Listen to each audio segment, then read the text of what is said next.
everybody. You can't bark at everybody, Lola, right?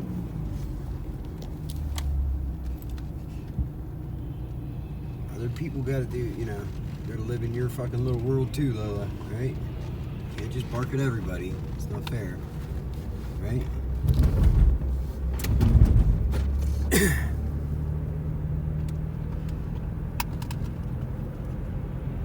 So, I'm gonna give a little tour, TI tour, okay?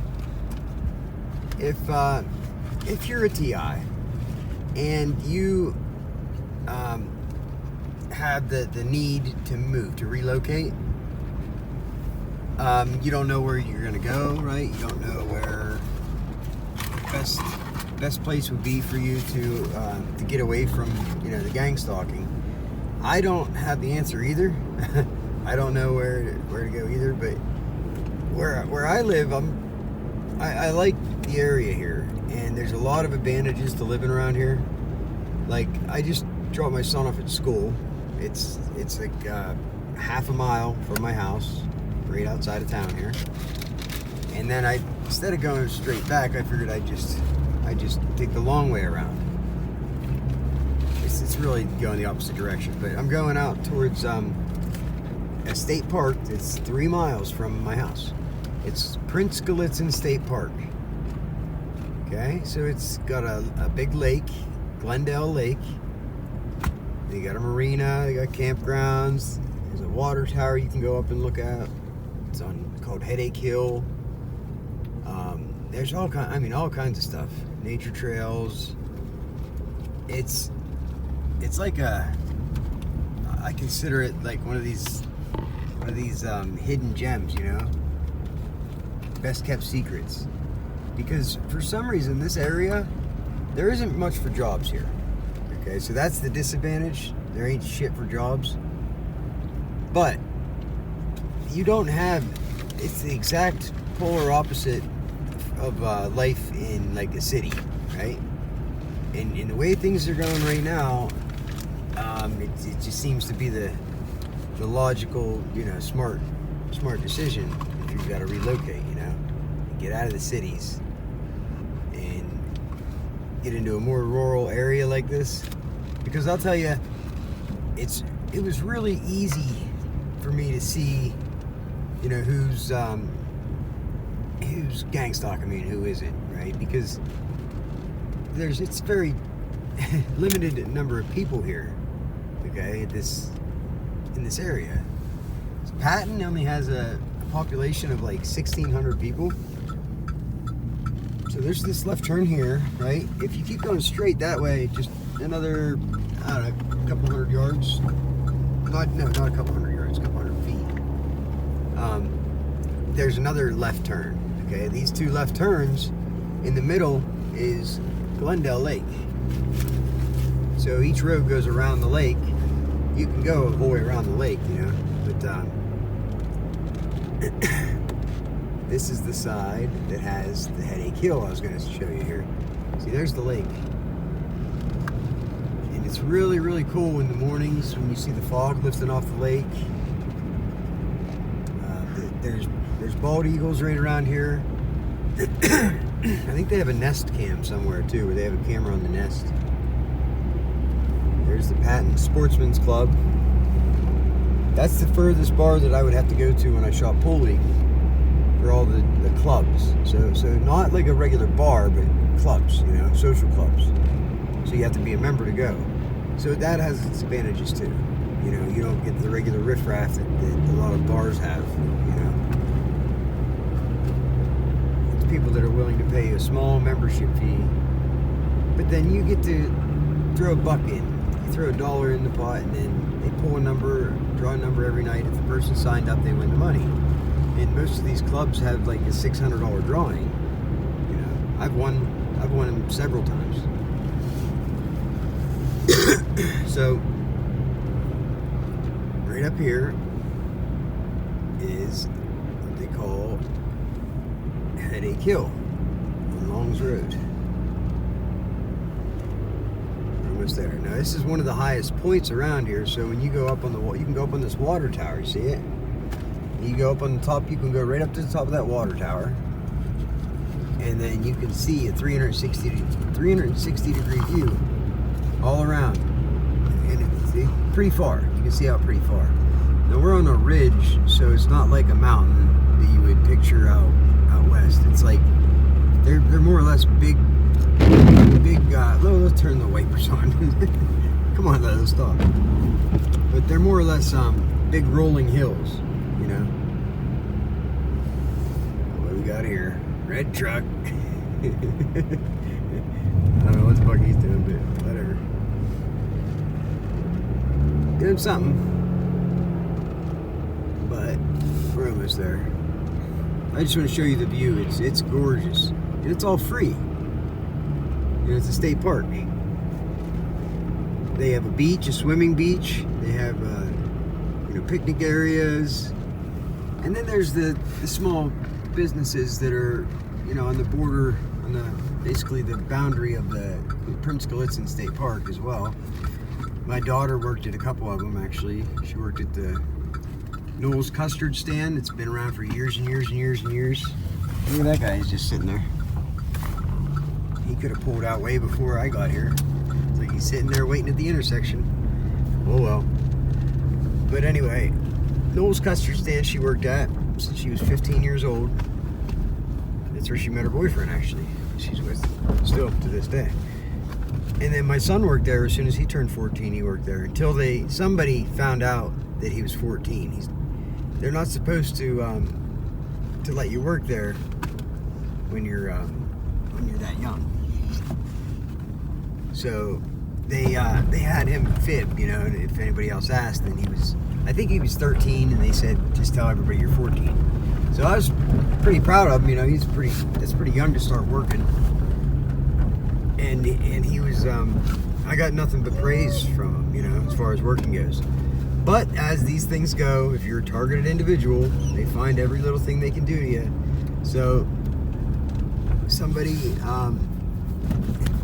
didn't tell anybody, and the boss was, obviously it was his idea. He didn't want to get in trouble, for employing somebody underage. But I don't consider that a bad, like he did something bad, you know what I mean? He was doing something to help light the, spark the kids' work ethic, you know what I mean? So that was great. He gave him an opportunity, and he didn't let him down. He worked better than a lot of the other teenagers that were 16 and 17 that he had. But then somebody else came there, and they said about, it might have been somebody he went to school with. He probably bragged. And somebody said, that, them parents that are like, oh, well, my kid is the best at everything, so my kid should be able to get a job, Well, especially if Targeted Patton's kid can get a job at Noel's, then my kid certainly can, And so this is just speculation, okay? So this woman, who's the mother of a kid that my son went to school with, she showed up there and she started asking hounding Ben about his age. Now, he didn't know who the woman was. At the time, he had no idea. But she was asking, like, you know what I mean? Like, that's not normal. She was just like, because he looked like he was 16 at the time, to be honest. But she was going out of her way to ask him his age, And then when he said, 14, I'm pretty sure she, questioned it. Like, you're not 14, Which was weird to me because he looked to be 15 or 16. So after that, he told me about that night, after work. And I said, well, yeah, some parents, if their kid can't work there, then they're going to make sure you can't work there. I said, so it's important that you just keep your mouth shut, Don't answer any questions at all. Just don't answer any questions. Just tell them your dad told you not to talk to strangers. But, wouldn't you know it, the fucking next day, they totally changed their tune. Somebody got to them, right? Because they never gave Ben an explanation. I talked to them that night, and they were talking about how good of a worker he is, how pleased they were to have him there. And the next day, I thought he was bullshitting me at first, because he would ask, if he had work.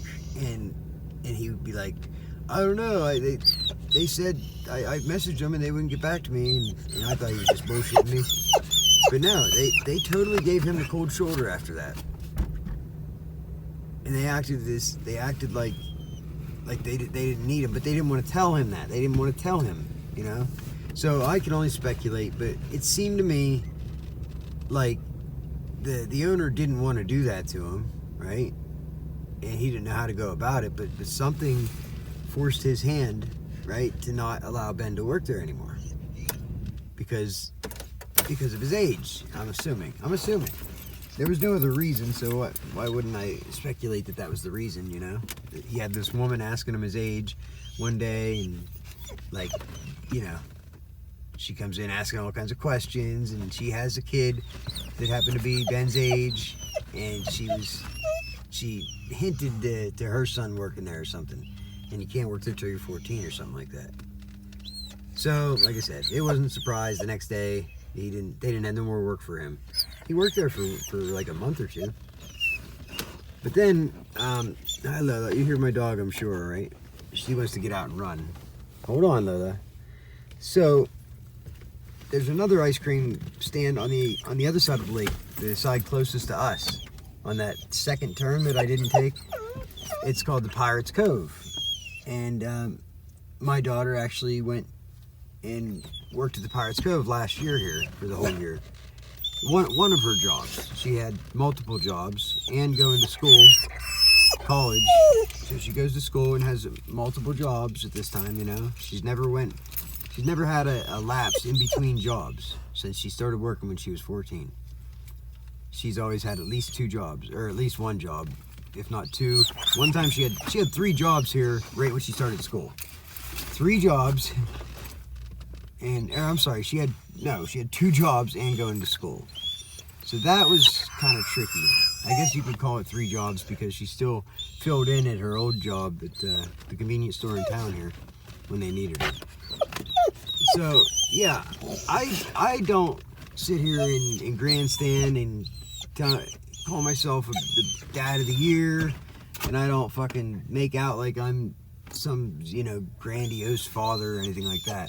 But my kids, you know, you look at them as people, as their own individual people, and that should give you enough insight to my parenting. Because let's be real, let's face it, kids act like their parents, right? Sometimes you have kids that are horrible, just very, very bad, misbehaved, and just trouble kids, and their parents are the nicest, sweetest people in the world, and it doesn't make sense. But that's on just, you know, those are few and far between. Most cases, the kids are a direct representation, a reflection of their parents. Like, to a T, you know? So, I think my kids' acclimates, their accommodation, you know, their accomplishments and their attitudes, their manners, right? Their ethics speak for themselves. So they've never really been able to be successful in trying to call me a bad dad. They've tried, and it's funny that my brother literally tried to do this to my face, tell me I was a bad dad. It doesn't make any sense. I don't know what he was hoping to accomplish, telling me I was a bad dad. Because it was absolutely bullshit. Lola, what are you doing, you weirdo? We're going outside. Hold on. We'll go outside. You want to say hi? Say hi. Say hi, Lola. Sit. Here, sit. You want to go outside? Sit down. Here, sit. Don't lick my camera. Sit. Sit. Here, we'll go out. Good girl. Good girl. Here. Give me 5. Give me 5. Good girl. She's a smart dog. Very smart dog. Do you want a bone? Do you want a bone? Do you want a bone? I didn't bring any with me. I don't have any bones. Throw me a freaking bone here. Hi, Lola. This dog is like as big as me. She's only, she's just over 11 months old. She's not even a year old, and she's huge. My brother said in the comments, the one video that I showed her, he said, he just does stupid stuff. He said something about, oh, that poor dog looks like she's underfed and malnourished. I just had to laugh because I've never had a dog that was this strong in my life. She could drag me down the street. She's stronger than she looks. She's absolutely not malnourished, that's for sure. Her's a big baby, huh? Huh, Lily? You just a big baby, huh? She's a big baby, huh? She's a big baby girl. I know. She's a husky pit bull mix. And I think she has some mastiff or something in her too. Sit, Lola, sit. I have to put my coffee down and set everything up here before I try to get out of this car, because she's so strong. I can't even get out without her just totally jumping all over. Like, she'll jump right over top of me and plow her ass right out the door. So